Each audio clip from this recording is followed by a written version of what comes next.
கர்த்தருடைய பரிசுத்த நாமத்துக்கு மகிமை உண்டாவதாக. கர்த்தாவிന്റെ விசுத்த நாமம் மகத்துப்படுமாறாகட்ടെ. Glory be to the most holy name of God. இந்த ராத்திரி வேளையிலே நம்முடைய தியானத்துக்காக சங்கீதம் 34 சங்கீதம் 5வது வசனத்தை நாம் வாசிப்போம். ഈ രാത്രിയിൽ നമ്മുടെ തിരുവചന ധ്യാനത്തിനായി 34 സങ്കീർത്തനം 5 വാക്യം വായിക്കാം. For tonight's meditation, let's focus our attention on the Psalm 34, verse number 5. They looked unto him and were lightened, and their faces were not ashamed. അവങ്കലേക്ക് നോക്കിയവർ പ്രകാശിതരായി അവരുടെ മുഖം ലജ്ജിച്ചു പോയതുമില്ല. அவர்கள் அவரை நோக்கி பார்த்து பிரகாசமடைந்தார்கள், அவர்கள் முகங்கள் வெட்கப்படவில்லை. அவர்கள் அவரை நோக்கி பார்த்து பிரகாசமடைந்தார்கள், அவர்கள் முகங்கள் வெட்கப்படவில்லை. അവങ്കലേക്ക് നോക്കിയവർ പ്രകാശിതരായി അവരുടെ മുഖം ലജ്ജിച്ചു പോയതുമില്ല. They looked unto him and were lightened, and their faces were not ashamed. மனுஷனுடைய ஆயுசு நாட்கள் 70 வருஷம். മനുഷ്യന്റെ ആയുഷ്കാലം എന്നത് 70 സംവത്സരം. Man's lifespan is 70 years. பலத்தின் மிகுதியினால் 80 வருஷம் ஆனாலும் அதன் மேன்மையானது வருத்தமும் சஞ்சலமாகவே இருக்கிறது. അത് ഏറെയായാൽ 80 സംവത്സരം ആയാൽ തന്നെയും അതിന്റെ പ്രതാപം പ്രയാസവും ദുഃഖവും മാത്രമാകുന്നു. And if by reason of strength there be 80 years, that is their strength, labor and sorrow. எல்லாம் வருத்தத்தினால் நிறைந்திருக்கிறது, அது மனுஷரால் சொல்லி முடியாது. അത് എല്ലാം തന്നെ അധ്വാനം കൊണ്ട് നിറഞ്ഞിരിക്കുന്നു, മനുഷ്യർക്കത് വിവരിക്കുവാൻ സാധ്യമല്ല.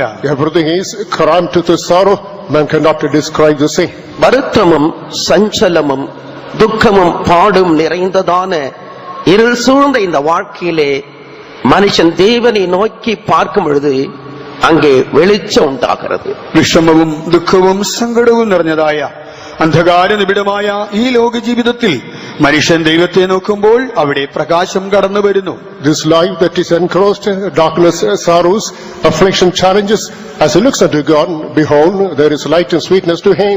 வெளிச்சமும் மகிழ்ச்சியும் களிப்பும் கனமும் உண்டாகிறது என்று வேதம் சொல்லுகிறது. ബൈബിൾ പറയുന്നുണ്ട്, അവിടെ പ്രകാശവും ആനന്ദവും സന്തോഷവും മാനവും ഉണ്ടാകുന്നു. The Bible says, lightness flies, rosateness, sweetness, pleasantness, and repose. Esther புஸ்தகம் சொல்லுகிறது, மேதியா பெர்ஷியா ராஜ்யங்களின் அதிபதியாக இருந்ததான அகாஸ்வேருவின் நாட்களிலே ஆமான் என்கிறதான ஆகாகியினுடைய சதி திட்டத்தின் நிமித்தமாக யூதர்கள் அழிக்கப்பட இருந்தனர். എസ്തറിന്റെ പുസ്തകത്തിൽ നമുക്ക് പ്രകാരം കാണുവാൻ കഴിയുന്നുണ്ട്. ഹാമാൻ എന്നതായ ഒരുവന്റെ ഗൂഢാലോചനയുടെ ഫലമായിട്ട് അവിടെ യഹൂദന്മാർ നശിപ്പിക്കപ്പെടത്തക്കതായ ഒരു വല്ലാത്തൊരവസ്ഥ അവിടെ ഉണ്ടായി. Coming to the book of Esther, we come to notice it is because of the conspiracy that was hatched by one Haman during the days of King Ahasuerus. There is a great threat to the existence of the people of Israel. யூதரின் பகைஞர்கள் அவர்களை அழிக்கலாம் என்று எண்ணின அந்த நாளில் தானே தங்களுடைய பகைஞரை அவர்கள் மேற்கொண்டார்கள். യഹൂദന്മാരുടെ ശത്രുക്കൾ അവരെ മുടിച്ചു കളയാമെന്ന് ചിന്തിച്ച ആ നാളിൽ തന്നെയും യഹൂദന്മാർ തങ്ങളുടെ ശത്രുക്കളുടെ മേൽ ജയമെടുത്തു. The day that the force of the Jews wanted to conquer them, it is striking to note that these Israelites overthrew them. அவர்கள் கர்த்தரை நோக்கி பார்த்தார்கள். അവർ കർത്താവിലേക്ക് നോക്കി. They did look unto the Lord. உபவாசித்தும் செபித்தும் கர்த்தரை நோக்கி பார்த்த பொழுது காரியங்கள் எல்லாம் மாறுதலாக முடிந்தது என்று வேதம் சொல்லுகிறது. അവർ ഉപവസിക്കുകയും പ്രാർത്ഥിക്കുകയും ചെയ്തപ്പോൾ കാര്യങ്ങളെല്ലാം തിരിഞ്ഞു വന്നു എന്നാണ് ബൈബിൾ പറയുന്നത്. As they fasted and prayed, things took a turn. பகைஞனும் பழிகாரணமாக்கிய சத்துரு சதி திட்டங்களை, அவனுடைய சதி திட்டங்கள் எல்லாவற்றையும் கர்த்தர் முறியடிக்கக்கூடியவராக இருக்கிறார். വൈരിയും ശത്രുവും എതിരാളിയുമായവന്റെ എല്ലാ ഗൂഢതന്ത്രങ്ങളെയും കർത്താവ് നിർമൂലമാക്കി കളഞ്ഞു. The Lord just made all the conspiracies of the adversary, the enemy. எல்லா சூழ்நிலையிலேயும் கர்த்தரை நோக்கி பார்க்கிறதான ஜனங்களுக்காக காரியங்களை மாறுதலாய் முடிய பண்ணக்கூடிய ஒரு பெரிய தேவன் நமக்கு இருக்கிறார். ഏത് സാഹചര്യത്തിലും കർത്താവിലേക്ക് നോക്കുന്നവർക്ക് വേണ്ടി കാര്യങ്ങളെ മാറ്റിമറിക്കുന്ന ഒരു ദൈവം നമുക്കുണ്ട്. There's an omnipotent God who is living on our behalf, who is able to change things, whoever looks unto him. அவர் சொல்லுகிறார், நானே தேவன், வேறொரு தேவன் இல்லை என்று சொல்லுகிறார். ദൈവം ഇപ്രകാരം അരുളി ചെയ്യുന്നു, ഞാൻ തന്നെയാകുന്നു ദൈവം, മറ്റൊരുത്തനുമില്ല. Thus says the Lord, I am the only God, there is no one else. நான் பூமியை உண்டு பண்ணி நான் அதன் மேல் இருக்கிற மனுஷனை சிருஷ்டித்தேன் என்று சொல்லுகிறார். ഞാൻ ഭൂമിയെ സൃഷ്ടിച്ച് അതിൽ മനുഷ്യനെ നിർമ്മിച്ചു എന്ന് കർത്താവ് അരുളി ചെയ്യുന്നു. The Lord says, I created the earth and set man therein. என் கரங்கள் வானங்களை விரித்தன, എന്റെ കൈകൾ ആകാശത്തെ വിരിച്ചു. My hands spread the firmament. அவைகளின் சர்வ சேனையையும் நான் கட்டளையிட்டேன் என்று சொல்லுகிறார். അതിലെ സർവ്വസൈന്യത്തെയും ഞാൻ കൽപ്പിച്ചാക്കി. There I commanded to hold the horse. அதில் இருக்கிறதான பூமியில் இருக்கிறதான ஜனத்துக்கு சுவாசத்தை கொடுக்கிறவன் நான் என்று சொல்லுகிறார். ഭൂവാസികൾക്ക് ശ്വാസം നൽകുന്നവൻ ഞാൻ എന്ന് ദൈവം അരുളി ചെയ്യുന്നു. Thus says the Lord, I am the one who supplies breath to all the living creatures on the earth. பூமியில் நடமாடுகிற யாவைக்கும் ஆவியை கொடுக்கிறவர் நான் என்று சொல்லுகிறார். ഭൂമിയിൽ സഞ്ചരിക്കുന്ന സകലത്തിനും ആത്മാവിനെ കൊടുക്കുന്നവൻ ഞാൻ എന്ന് ദൈവം പറയുന്നു. The Lord says, I am the one who gives a spirit to all the living species. அவர் பெரிய தேவன், അവൻ വലിയവനായ ദൈവം. Indeed, he is a great God. தண்ணீர்களை தமது கைப்பிடியால் அளக்கக்கூடிய தேவன். അവൻ വെള്ളത്തെ ഉള്ളം കൈയിൽ അളക്കുന്നവനായ ദൈവം. He is the Lord who is measuring the waters in the hollow of his hand. வானங்களை ஜான் அளவாக பிரமாணிக்கிற தேவன். ആകാശത്തെ തന്റെ ചാണുകൊണ്ട് അളക്കുന്നവനായ ദൈവം. He is the Lord who is measuring the heaven with the span. பூமியின் மண்ணை மரக்காலால் அடக்கக்கூடிய தேவன். ഭൂമിയിലെ പൊടി നാഴിയിൽ കൊള്ളിച്ച് അളക്കുന്നവനായ ദൈവം. The Lord who is measuring the soil in his hollow. பர்வதங்களை துலாக்கோலாலும் மலைகளை நிறுத்துகிற தேவன் அவராயிருக்கிறார். പർവ്വതങ്ങൾ വെള്ളിക്കോൽ കൊണ്ടും കുന്നുകൾ തുലാസിലും തൂക്കുന്നവനാണവൻ. He is the Lord weighing the mountains in the scales and the hills in his balances. மலைகளை தராசுகளால் நிறுத்தக்கூடிய தேவன் அவராக இருக்கிறார். മലകളെ തുലാസ് കൊണ്ട് തൂക്കുവാൻ ശക്തനായ ദൈവം. He is able to weigh the mountains in the scales. அவர் பெரிய தேவன். അവൻ മഹാദൈവം. He is a great God. ஆராய்ந்து முடியாத பெரிய காரியங்களை அவர் செய்கிறார். ആരാഞ്ഞറിയുവാൻ കഴിയാത്ത മഹാകാര്യങ്ങൾ ചെയ്യുന്നവൻ. He is the mesmerizing things which are beyond human comprehension. எண்ணி முடியாத அதிசயங்களை அவர் செய்கிற தேவன். എണ്ണിത്തീർക്കാനാവാത്ത അതിശയങ്ങൾ ചെയ്യുന്നവനായ ദൈവം. He is doing wonderful things which cannot be numbered by human brain. அவர் சகலத்தையும் செய்ய வல்லவர். அவர் செய்ய நினைத்தது தடைபடாது. അവൻ സകലവും ചെയ്യുവാൻ ശക്തൻ. അവൻ ചെയ്യുവാൻ ചിന്തിച്ചുള്ളത് തടയുവാൻ ആർക്കും സാധ്യമല്ല. He is able to do anything and everything and nobody can hamper it. அதனால் பூமியின் எல்லை எங்கும் உள்ளவர்களை பார்த்து அவர் சொல்லுகிறார், பூமியின் எல்லை எங்கும் உள்ளவர்களே என்னை நோக்கி பாருங்கள் என்று சொல்லுகிறார். ആകയാൽ ഭൂമിയുടെ എല്ലാ അതിരുകളിലുമുള്ളവനെ ദൈവം വിളിക്കുകയാണ്, സകല ഭൂസീമാവാസികളുമേ എങ്കിലേക്ക് തിരിഞ്ഞ് രക്ഷപ്പെടുവീൻ. Therefore the Lord is making the call unto all the inhabitants of the earth, oh ye end of the world, look unto me and be saved. ஏசாயா தீர்க்கதரிசனம் 45 அதிகாரம் 22வது வசனத்திலே பூமியின் எல்லை எங்க உள்ளவர்களே என்னை நோக்கி பாருங்கள் என்று சொல்லுகிறார். യെശയ്യാപ്രവചനം 45 അധ്യായം 22 വാക്യത്തിൽ ദൈവം ഇങ്ങനെയാണ് പറയുന്നത്, സകല ഭൂസീമാവാസികളുമായുള്ളവരെ എങ്കിലേക്ക് തിരിഞ്ഞ് രക്ഷപ്പെടുവീൻ. Thus says the Lord in Isaiah chapter 45 verse 22, look unto me and be saved all the ends of the earth. என்னை நோக்கி பாருங்கள், அப்பொழுது ரட்சிக்கப்படுவீர்கள். എങ്കിലേക്ക് നോക്കുക, അപ്പോൾ നിങ്ങൾ രക്ഷപ്പെടും. Look unto me, then ye shall be saved. வேதம் ரட்சிப்பை குறித்து சொல்லுகிறது.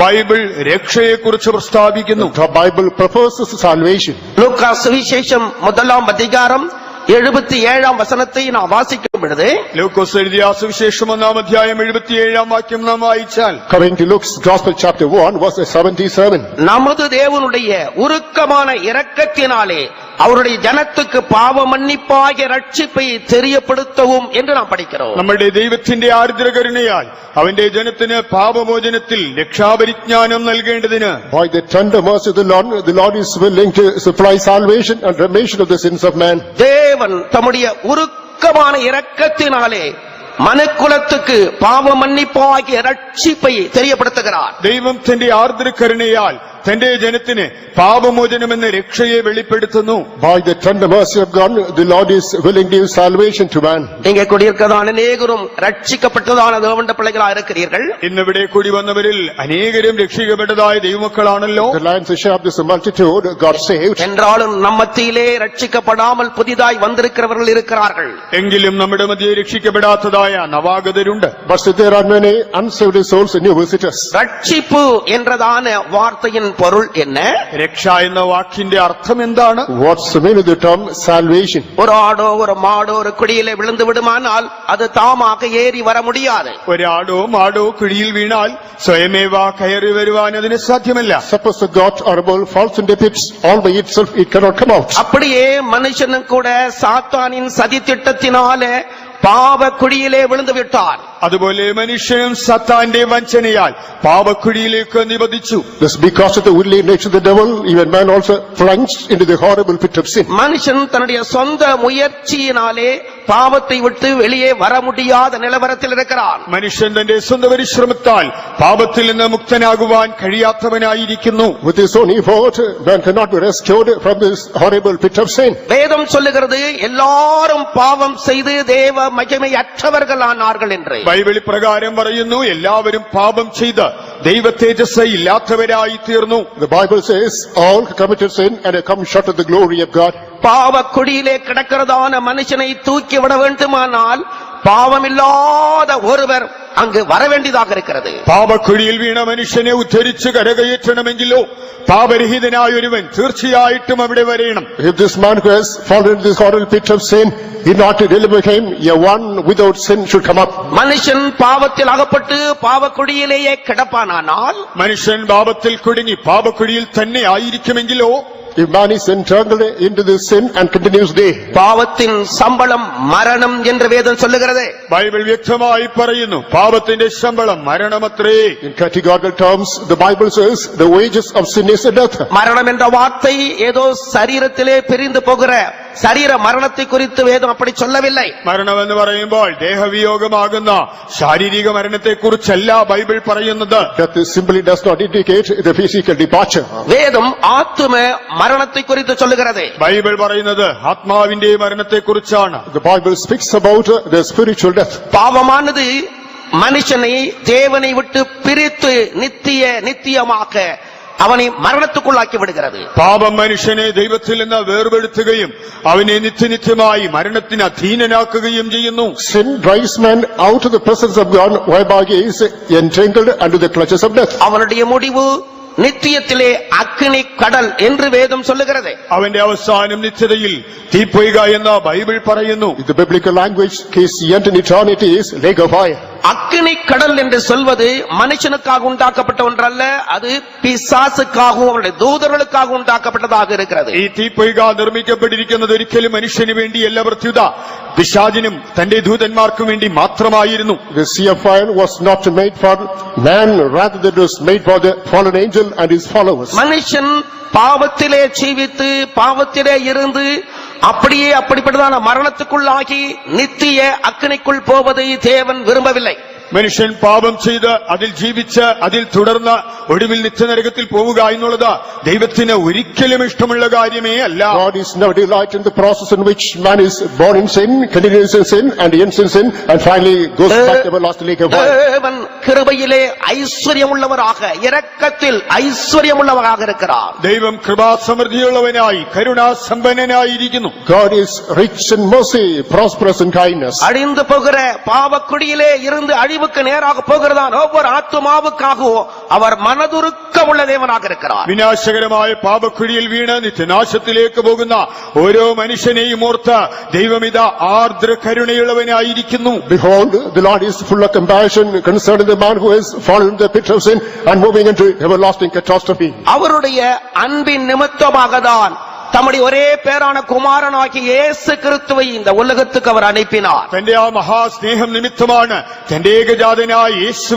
എന്ന ദൈവപുത്രനെ ലോകത്തിലേക്ക് അയച്ചത്. Due to his matchless love, he sent his son, Lord Jesus Christ, unto the world.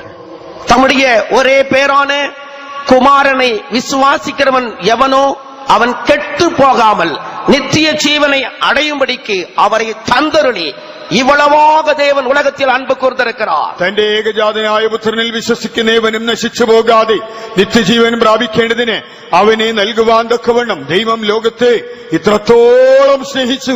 God has loved us so much that he had given his only begotten son, in order that nobody should perish but everybody should attain life தேவ everlasting. குமாரனாகிய இயேசு கிறிஸ்துவின் விசேஷம் என்ன?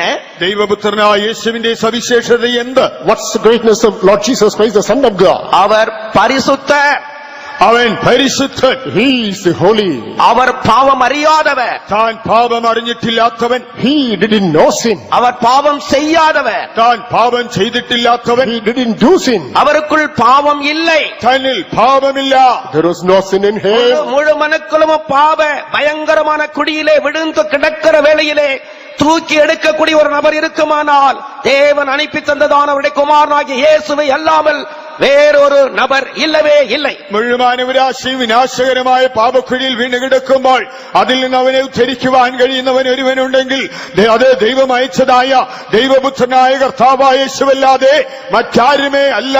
When the human race is fallen in spiritual sin, in order to redeem only one, that is Lord Jesus Christ as the Son of God, divided the innocent, he alone can. அப்போஸ்தலர் நடபடிகள் 4:12 சொல்லுகிறது, நாம் ரட்சிக்கப்படும்படிக்கு வானத்தின் கீழ் எங்கும் மனுஷர்களுக்குள்ளே அவருடைய நாமமே அல்லாமல் വേറൊരു നാമം കട്ടളിയിടപ്പെടവില്ല എന്ന്. അപ്പോസ്തല പ്രവൃത്തി 4-ാം അധ്യായം 12-ാം വാക്യം പ്രസ്താവിക്കുന്നത് പ്രകാരമാണ് നാം രക്ഷിക്കപ്പെടുവാൻ ആകാശത്തിൻ കീഴിൽ മനുഷ്യരുടെ ഇടയിൽ നൽകപ്പെട്ടതായ വേറൊരു നാമവും ഇല്ല.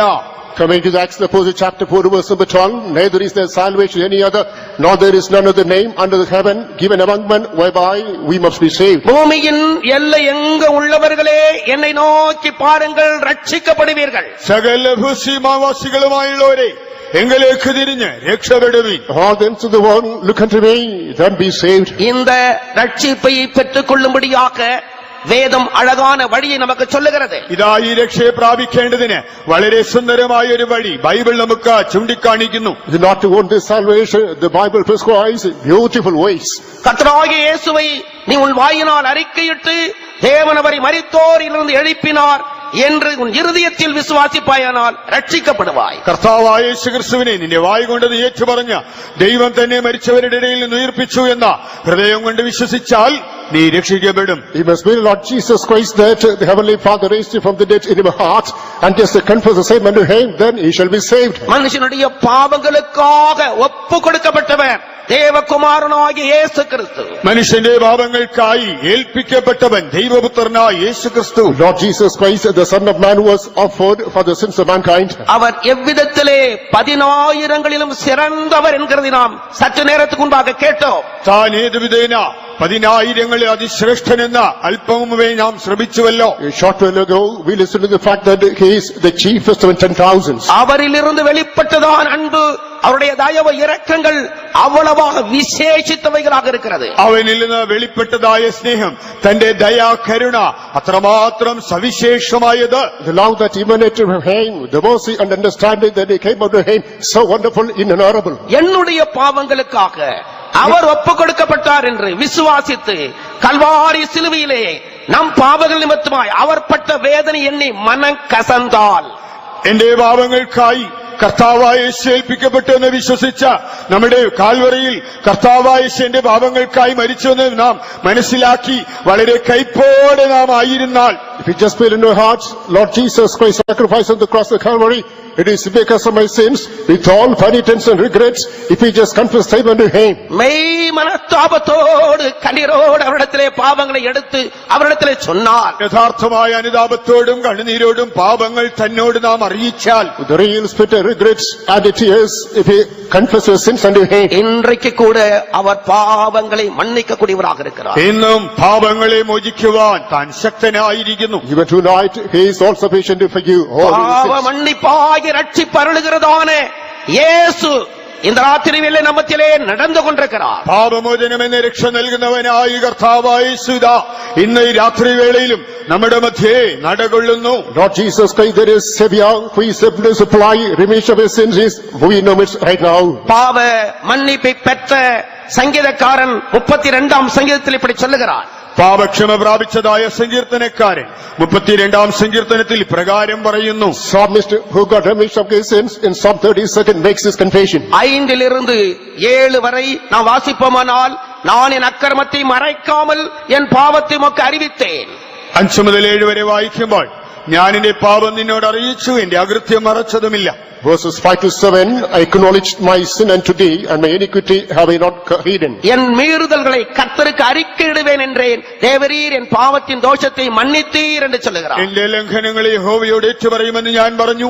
അപ്പോൾ ദൈവമേ, നീ എന്റെ പാപത്തിന്റെ കുറ്റം ക്ഷമിച്ചു തന്നു. I said, I will confess my transgressions unto the Lord, and thou forgivest the iniquity of my sin. ஒரு மனுஷன் இந்த இயேசு கிறிஸ்து அருளுகிறதான பாவ மன்னிப்பை பெற்றுக் கொள்வானானால், കർത്താവായ യേശു പ്രദാനം ചെയ്യുന്ന പാപമോചനം ഒരു മനുഷ്യന് ലഭിക്കുമെങ്കിൽ, If a man possesses this is salvation, remission, then Lord Jesus Christ offers, அவனுக்கு விரோதமாக மிகுந்த சள்ளப்பிரளயம் போன்றதான சோதனைகள் வந்தாலும் அது அவனை அணுகாது. இந்த இயேசு மனுஷனுக்கு மறைவிடமாக்கி விடுகிறார் என்று வேதம் சொல்லுகிறது. അവന് വിരോധമായി പെരുവെള്ള സമാനമായ പരിശോധന വന്നാലും അത് അവന്റെ അടുക്കലോളം എത്തുകയില്ല.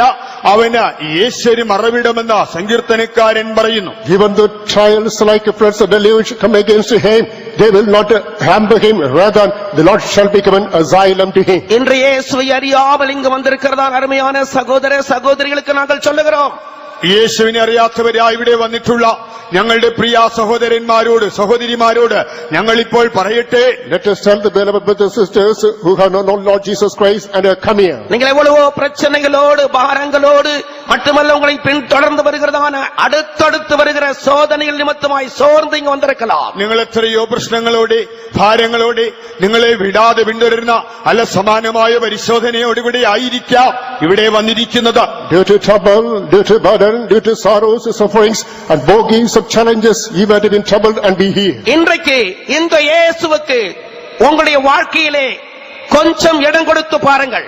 ഇന്ന് ഈ യേശു കർത്താവിന് നിങ്ങളുടെ ജീവിതത്തിൽ ഒരല്പമിടമെങ്കിലും നൽകി നോക്കുക. Tonight, give a little bit room in your life to this Jesus.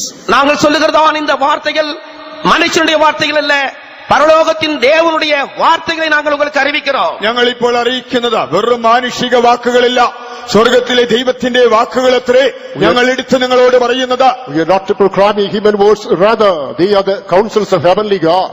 நீங்கள் ரட்சிக்கப்பட்டால், பாவ மன்னிப்பு நிச்சயத்தை பெற்றுக் கொண்டால், உங்களுக்கு விரோதமாய் வருகிற எல்லா தீமை நின்று காக்கக்கூடிய ஒரு பெரிய தேவன் இருக்கிறார் என்கிறதை நாங்கள் உங்களுக்கு அறிவிக்கிறோம். നിങ്ങൾ രക്ഷിക്കപ്പെട്ടാൽ, പാപമോചനം പ്രാപിച്ചാൽ നിങ്ങൾക്ക് വരാവുന്ന സകല ദോഷങ്ങളിൽ നിന്ന് നിങ്ങളെ വിടുവിക്കുവാൻ കഴിയുന്ന ഒരു മഹാദൈവമുണ്ടെന്ന് ഞങ്ങൾ നിങ്ങളോട് അറിയിക്കുന്നു. If you find remission of your sins, if you brought into salvation, there is an almighty God who is able to deliver you and protect you from any evil that is going to haunt you. பூமியின் எல்லை எங்க உள்ளவர்களே, என்னை நோக்கி பாருங்கள், ரட்சிக்கப்படுவீர்கள். സകല ഭൂസിമാവാസികളുമായുള്ളവരെ എങ്കിലേക്ക് തിരിഞ്ഞ് രക്ഷപ്പെടുവീൻ. All them to the earth, look unto me, then he shall be saved. இரண்டாவதாக நாம் அவரை நோக்கி பார்க்கக்கூடிய வேறொரு காரியத்தை நான் உங்களுக்கு முன்பாக வைக்கிறேன். രണ്ടാമതായി നാം അവങ്കിലേക്ക് നോക്കേണ്ടതായ മറ്റൊരു കാര്യം നിങ്ങളോട് അറിയിക്കട്ടെ. Secondly, I would like to highlight another aspect in which we have to look unto him. 123 சங்கீதம் முதல் வசனத்தை நாம் வாசிப்போமானால், 123 സങ്കീർത്തനത്തിന്റെ 1-ാം വാക്യം നാം വായിച്ചാൽ, Coming to the first verses, Psalm 1, 2, 3. வாசிங்க. 123:1. Unto thee lift I up mine eyes, O thou that dwellest in the heavens. സ്വർഗത്തിൽ വസിക്കുന്നവനായുള്ളവേ, നിങ്ങളിലേക്ക് ഞാൻ എന്റെ കണ്ണ് ഉയർത്തുന്നു. பரலோகத்தில் வாசமாயிருக்கிறவரே, உம்மிடத்திற்கு என் கண்களை ஏறெடுக்கிறேன். பரலோகத்தில் வாசமாயிருக்கிறவரே, உம்மிடத்திற்கு என் கண்களை ஏறெடுக்கிறேன். സ്വർഗത്തിൽ വസിക്കുന്നവനെ നിങ്ങളിലേക്ക് ഞാൻ എന്റെ കണ്ണുയർത്തുന്നു. Unto thee lift mine eyes, O thou dwellest in the heavens. தொடர்ந்து அந்த சங்கீதத்தின் அடுத்த வசனங்களை நீங்கள் வாசிப்பீர்களானால், ആ സങ്കീർത്തനത്തിന്റെ തുടർന്നുള്ളതായ ഭാഗങ്ങളെ നാം വായിച്ചാൽ, When you go through the following passages, இதோ வேலைக்காரரின் கண்கள் தங்கள் எஜமான்களின் கையை நோக்கி இருக்கிறது போல, ദാസന്മാരുടെ കണ്ണ് യജമാനന്റെ കയ്യിലേക്കും, behold, as eyes of the servants look unto the hand of the masters. வேலைக்காரியின் கண்கள் எஜமாட்டியின் கைகளை நோக்கி இருக்கிறது போல, ദാസിയുടെ കണ്ണ് യജമാനത്തിയുടെ കയ്യിലേക്കും എന്ന പോലെ, As eyes of the maiden unto the hand of her mistress. எங்களுடைய தேவனாகிய கர்த்தர் எங்களுக்கு இரக்கம் செய்யும் வரைக்கும் எங்களுடைய கண்கள் அவரை நோக்கி கொண்டிருக்கிறது என்று நாம் படிக்கிறோம். ഞങ്ങളുടെ കണ്ണ് ഞങ്ങളുടെ ദൈവമായ യഹോവയെങ്കിലേക്ക് അവൻ ഞങ്ങളോട് കൃപ ചെയ്യുവോളം നോക്കിക്കൊണ്ടിരിക്കുന്നു എന്ന് വായിക്കുവാൻ കഴിയും. So our eyes wait upon the Lord our God, and that he have mercy upon us. இந்த இந்த சங்கீதக்காரன் தேவனுடைய இரக்கத்தை பெற்றுக் கொள்ளும்படியாக அவரை நோக்கி பார்க்கிறேன் என்று சொல்லுகிறார். ഈ സങ്കീർത്തനക്കാരൻ ദൈവത്തിന്റെ കരുണ കൃപ ലഭിക്കേണ്ടതിന് തങ്ങളിലേക്ക് നോക്കുന്നു എന്നാണ് പറയുന്നത്. From this context it is obvious, this is psalmist is beholding the face of the Lord in order to have his mercy. இந்த இரக்கத்தை பெற்றுக்கொள்ளும்படியான ஒரு சந்தர்ப்பம் எனக்கு எப்படி வந்தது? ഈ കരുണ ലഭിക്കേണ്ടതായ സന്ദർഭം തനിക്ക് എങ്ങനെയാണ് ലഭിച്ചത്? How did he come across a situation which he was able to have this mercy of ஏன் அந்த God? இரக்கத்தை பெற்றுக்கொள்ளும்படியாக அவர் விரும்பினான்? ഈ കരുണ ലഭിക്കണമെന്ന് താൻ ആഗ്രഹിച്ചത് എന്തുകൊണ്ട്? What prompted him to have this mercy of God? 3ஆம் வசனம் சொல்லுகிறது, எங்களுக்கு இரங்கும் கர்த்தாவே, எங்களுக்கு இரங்கும், நிந்தனையினால் மிக்கவும் நிறைந்திருக்கிறோம் என்று சொல்லுகிறார். 3ஆം വാക്യത്തിൽ താൻ പറയുകയാണ്, യഹോവേ ഞങ്ങളോട് കൃപ ചെയ്യണമേ, ഞങ്ങളോട് കൃപ ചെയ്യണമേ, ഞങ്ങൾ നിന്ന സഹിച്ച് മടുത്തിരിക്കുന്നു. In verse number 3 he gives a response, O Lord, have mercy upon us, we have been filled with the contempt.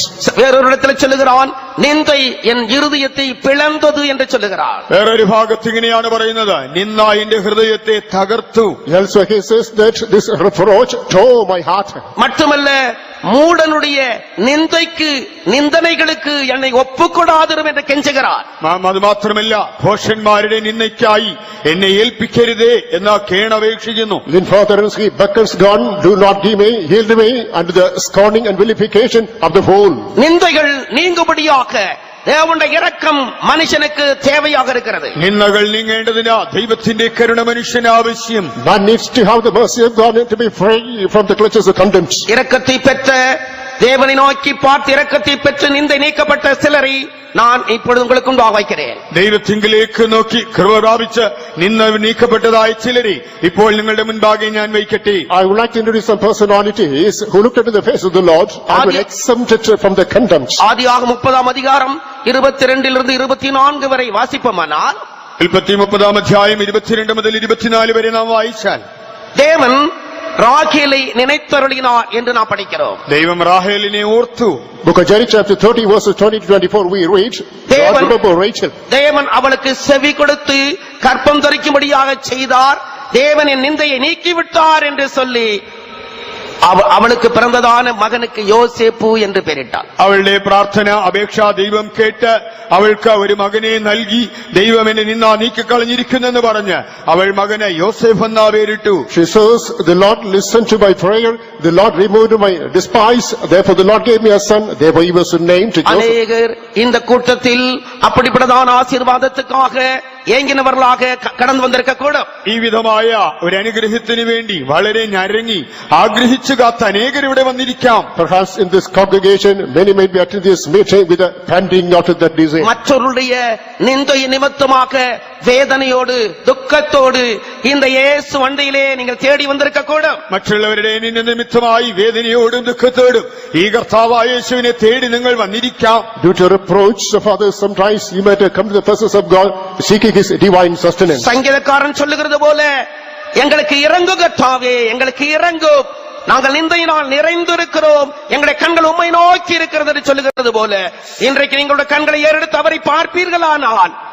இந்த இயேசு உங்களுக்கு இறங்கக்கூடியவராக இருக்கிறார். ആ സങ്കീർത്തനക്കാരൻ പറയുന്നത് പോലെ, കർത്താവേ ഞങ്ങൾ നിന്നെ സഹിച്ച് നിന്നയാൽ നിറഞ്ഞിരിക്കുന്നു, ഞങ്ങളോട് കൃപ ചെയ്യണമെന്ന് അവൻ പ്രാർത്ഥിക്കുന്നത് പോലെ നിങ്ങൾ കർത്താവായ യേശുവിനോട് പ്രാർത്ഥിച്ചാൽ ഈ സന്ധ്യാവേളയിൽ അവൻ നിങ്ങളോട് കരുണ കാണിക്കും. As the psalmist is making the pleading unto the Lord, O Lord, have mercy upon us, we have been filled with the contempt. If you look into the face of the Lord and plead for mercy, the Lord is able to liberate you from this despise. இது கர்த்தருடைய வார்த்தை என்று நீங்கள் விசுவாசிக்க கூடுமானால் நிச்சயமாய் நீங்கள் நிந்தை நீக்கப்பட்டவர்களாய் கர்த்தரால் ஆசீர்வதிக்கப்பட்டவர்களாக மாறுவீர்கள். ഇതാ ദൈവവചനമെന്ന് നിങ്ങൾ വിശ്വസിച്ചാൽ തീർച്ചയായും നിങ്ങളുടെ നിന്ന നീക്കപ്പെട്ടവരായി, നിങ്ങൾ ദൈവത്താൽ അനുഗ്രഹിക്കപ്പെട്ടവരായി മാറും. If you are able to believe that this is the voice of God, indeed, you will be exempted from the reproach and you shall become a source of blessing. அடுத்ததாக 1 சாமுவேல் 25ஆம் அதிகாரம் 39ஆம் வசனத்தை நான் வாசிக்கும் பொழுது, ശമൂവേലിന്റെ 1-ാം പുസ്തകം 25-ാം അധ്യായം 39-ാം വാക്യം വായിക്കുമ്പോൾ,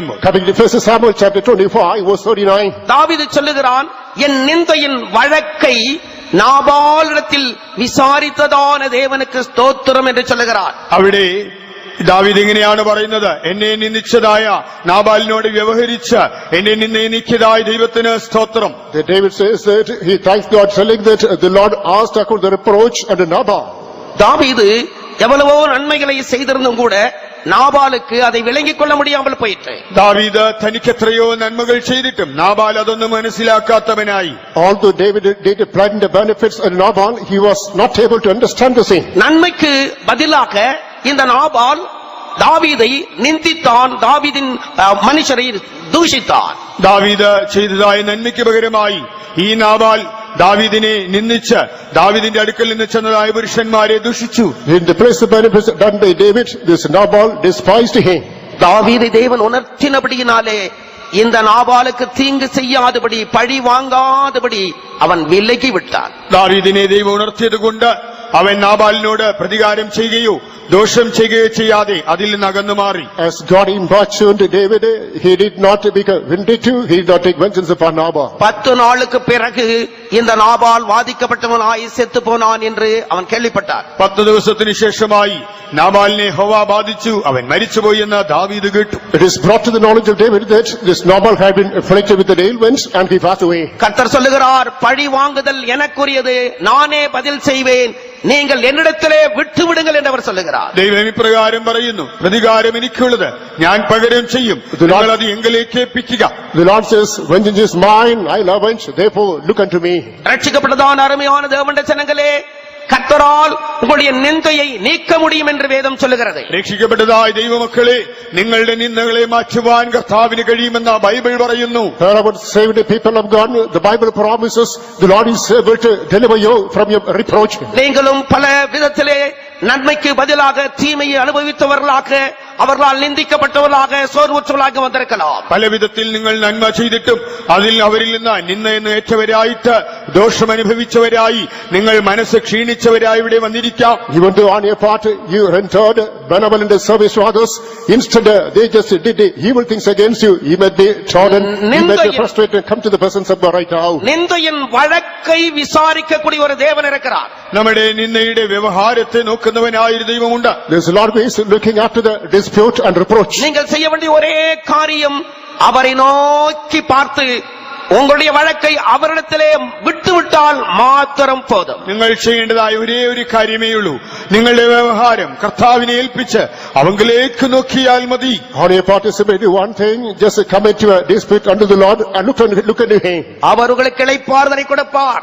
അവൻ നിങ്ങൾക്ക് സ്വസ്ഥത നൽകും. He is able to give you comfort. அவர் உங்களுடைய வழக்கை விசாரித்து உங்களுக்கு சமாதானத்தை, ஜெயத்தை கொடுப்பார். താൻ നിങ്ങളുടെ വ്യവഹാരം ഏറ്റെടുത്ത് നിങ്ങൾക്ക് സമാധാനവും ജയവും നൽകും. He will execute judgments and command peace and victory in your life. சங்கீதக்காரன் சொல்லுகிறது போல, எங்களுக்கு இறங்கும் கர்த்தாவே, எங்களுக்கு இறங்கும், எங்களுடைய கண்கள் உம்மையே நோக்கிக் கொண்டிருக்கிறது நாம் சொல்லுவோமா? സങ്കീർത്തനക്കാരൻ പറയുന്നത് പോലെ നമുക്കും പറയാം, ഞങ്ങളോട് കൃപ ചെയ്യണമേ കർത്താവേ, ഞങ്ങൾ നിന്നെ നോക്കിക്കൊണ്ടിരിക്കുന്നു.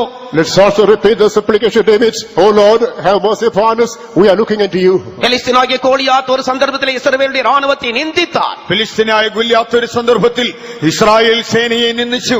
In one context, the Goliath, the Philistine, reproved the people of God. ஜனங்கள் காலையும் மாலையும் அவன் வந்து அவர்களோடு பேசுகிறதை கேட்கும் பொழுது தேவ ஜனங்கள் இருதயத்திலே கலங்கினார்கள், பயந்தார்கள். രാവിലെയും വൈകിട്ടും വന്ന് അവൻ ഉച്ചരിച്ചതായ വെല്ലുവിളിയുടെ വാക്കുകൾ കേട്ട ദൈവജനം ഹൃദയം കലങ്ങി, അവർ ഭയചകിതരായി. He used to come every morning and evening, and he would vilify God and the people of God. They were totally confounded and troubled with him. கர்த்தர் ஒரு தாவீதை எழுப்பினார். എന്നാൽ ദൈവമോ ഒരു ദാവീദിനെ എഴുന്നേൽപ്പിച്ചു. The Lord quickened David. அந்த கோலியாத்தை அவர் முறியடித்தார். ഗൊല്യാത്തിനെ അവൻ പരാജയപ്പെടുത്തി. Goliath was debauched. இந்த கோலியாத் பிசாசுக்கு நிழலாட்டமாய் சொல்லப்பட்டிருக்கிறான். ഈ ഗൊല്യാത്ത് പിശാചിനെ ഒരു നിഴലായി പറഞ്ഞിരിക്കുന്നു. Goliath is a type unto the devil. இந்த தாவீது நம்முடைய ஆண்டவராகிய இயேசுவுக்கு நிழலாட்டமாய் சொல்லப்பட்டிருக்கிறார். ഈ ദാവീദിനെ നമ്മുടെ കർത്താവായ യേശുവിനെ ഒരു നിഴലായി സൂചിപ്പിച്ചിരിക്കുന്നു. David typifies our Lord and Savior Jesus Christ. கோலியாத்தை கொன்ற முறையை நாம் படிக்கிறோம். ഗൊല്യാത്തിനെ കൊന്ന വിധം നാം വായിക്കുന്നു. We know the modus operandi in which this Goliath was killed. கோலியாத்தின் பட்டயத்தை எடுத்து தாவீது அவனுடைய பட்டயத்தினாலே அவனை கொன்று போட்டார். ഗൊല്യാത്തിന്റെ വാളെടുത്ത് അതേ വാളുകൊണ്ട് ദാവീദ് ഗോലിയാത്തിനെ കൊന്നുമുടിച്ചു. He seized the sword of Goliath, charged against him, and he was finished. சத்ருவாகி பிசாசுக்கு எதிராக கர்த்தராகிய இயேசு அதைத்தான் செய்தார். ശത്രുവായ പിശാചിനെതിരായി യേശു ചെയ്തതും അത് തന്നെ. The same was done by Lord Jesus Christ against the devil. பிசாசானவன் மரணத்துக்கு அதிகாரியாக இருக்கிறான். പിശാച് മരണത്തിന് അധികാരി. The devil is the lord of death. அநேகரை இவன் கலக்குகிறான். അവൻ അനേകരെ കലക്കുന്നു. He is a troubling man. அநேகரை மரண பயத்துக்குள்ளாக்குகிறான். അനേകരെ മരണഭീതിക്ക് അടിമകളാക്കുന്നു. He is a traffic man into the clutches of death. காலையும் மாலையும் கோலியாத்தின் சத்தத்தை கேட்டு ஜனங்கள் கலங்கிறது போல பயந்தது போல அநேகர் சூழ்நிலையை கண்டு வியாதியின் கொடூரத்தை கண்டு கலங்குகிறார்கள், பயப்படுகிறார்கள். രാവിലെയും വൈകിട്ടും ഗോലിയാത്തിന്റെ വാക്കുകൾ കേട്ട് ജനങ്ങൾ കലങ്ങുകയും അവർ ഭയപ്പെടുകയും ചെയ്തതുപോലെ സാഹചര്യങ്ങളെ കണ്ട് രോഗങ്ങളെ കണ്ട് അനേകർ മനസ്സ് കലങ്ങുന്നു, അവർ ഭയപ്പെടുന്നു. As the people of Israel had been frightened every morning evening because the challenges posed by Goliath, many people are troubled, they are frightened because the challenges, problems they encounter in the journey of life. மரணத்துக்கு அதிகாரியான பிசாசானவனை தமது மரணத்தினால் அழித்ததான இயேசு பூரண ஜெயத்தை உங்களுக்கு கொடுக்க வல்லவராக இருக்கிறார். മരണത്തിന്റെ അധികാരിയായ പിശാചിനെ തന്റെ മരണത്താൽ നശിപ്പിച്ച യേശുവോ നിങ്ങൾക്ക് പൂർണ്ണ ജയം നൽകുവാൻ അവൻ തികച്ചും ശക്തനത്രേ.